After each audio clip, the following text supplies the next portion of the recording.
With the growth in technology, people are finding new ways for sustainable development. Today, I have with me a researcher, an engineer, a person who has a vision towards sustainable development. I have with me Manika Mathappa Gounder.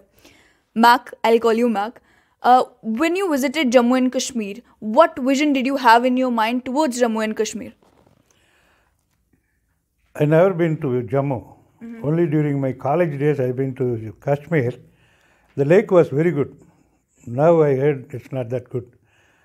I want to find out, the Jammu and Kashmir is, I feel this is a new state, totally different from, after 370 abutment. It's totally a new state and vast area, only about 1.5 crore people living. When we start new, I want to ensure that we develop the state in a correct manner instead of with a lot of linguistic issues and all that. So I wanted to visit myself and feel myself what is the status of the state here. When I landed here in Jammu, I found all the name boards on the street. The shops are all in English. Made it easy for you? Eh? That made it easy for you? Yes. I felt like I'm in my state, Tamil Nadu state. It's quite similar culture-wise, the people behavior, everybody speaks English. I have no issue here at all. Whereas if I go to UP, I have problem. I have to speak in Hindi, which I don't know. It's totally different place, I found. And by and large, it's quite clean. Are we going in the right direction? I don't know. I feel, I saw some sewage system also running. The water is smelling. And if you leave it at this stage, a lot of people are going to come and settle down here because you got peace now. And once you allow that kind of a settlement, then the sewage will start, the garbage will start, all this pollution to Mother Earth will start. Let's not talk about the work that you are trying to do here. You are focusing upon waste management. So what new innovation are you trying to bring in waste management? Yes. Abdul Kalam requested me way back in 2010 that I should find an affordable solution for waste management. There are two types of waste the municipality can generate. One is liquid waste, that is sewage system. The other one is solid waste. And we strived hard for the past 10 years. For the past 5 years, all working now, working model is there. A lot of the plants are working, already proven. Both liquid waste management as well as the solid waste management, we have an affordable solution. For example, if you are living in this city, if you charge 1 rupee per head per day, maximum, it can be less also, then your city will be clean from all this garbage. Solid waste management, you give the solid waste, bring it to our plant, or the municipality can put up a plant. Within 24 hours, it's gone. It is converted into either a useful waste or converted into bricks, useful for our doing the roads and So within 24 hours, all the solid waste is gone. And if whatever you have existing solid waste dump yard, that can also be cleaned in about a year or two. In a year or two. So what about the existing sewage treatment that we have? Do you think that it is sustainable? Do you think that there are some improvements that need to be made in the existing system before a new system is put in place? The existing system is going to only create more problem in the future. That is no good. That is not a solution. You go to Delhi or Chennai, you will see huge dump yards and smelling, hell like a hell. Jamuna in Delhi is so polluted with this sewage system. Only during the rainy season when the water flooded, it gets cleaned up. And back again within another 6 months. That is going to be created here if this continues here. So we should have this type of technology brought in here and implemented. The concept is nip it at the bud. Before the sewage generates, stop there. If this home is there, put a small biodigester septic tank. Lifetime, you don't have to clean it at all. And the water coming out is useful for either drainage into the system or use it for the garden or even drain, it can filter into the ground recharging the groundwater level, which can be used for further use at a later date. So, but will it be cost effective? Like, can a normal person, a middle class person, afford a bio toilet? yes, if you construct a home, I believe to have a septic tank, just normal septic tank, it will cost you at least ₹1,00,000. Whereas this system will be hardly about 50 to 60,000, depending on your area. Only transportation cost will be varying. So it is cheaper and affordable. That's what Dr. Kalam said. Make it affordable, and we did that. And it is there.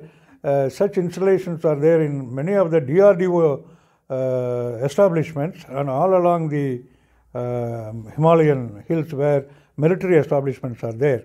Past 28 years it is working. Now I am trying to bring that technology, and we have already done it in Tamil Nadu to the land area where people are concentrated, and we should install this to have a clean Mother Earth.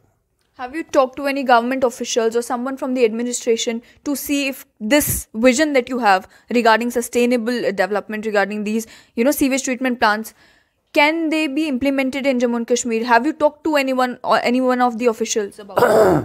See, this is we jointly developed DRDO. It's a defense organization, and we jointly developed this. Entire defense establishment knows about it. Somehow it is not popularized amongst the application is not popularized amongst the people. This can be used for cleaning the Mother Earth. Nobody thought about it.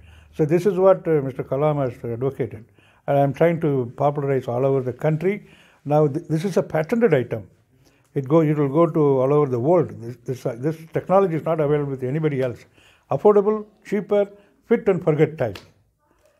And we have been to Vaishno Devi day before yesterday. I think she blessed.